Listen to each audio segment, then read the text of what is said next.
其實冇嘅，其實都係用另一種方式咯，即係好多人會選擇係獻花啦。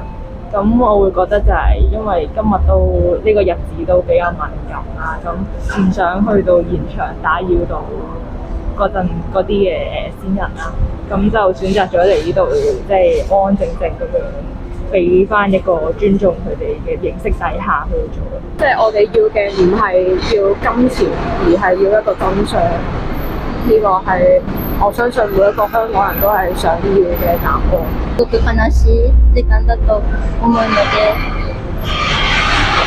何か寄付とか協力できることをしたいなと思っています。頑張ってほしいなっていう。毎日ニュースでも報道されていて、最初はなかなか状況がわからないことも毎日見てたので、みんな私の周りでも心配してました。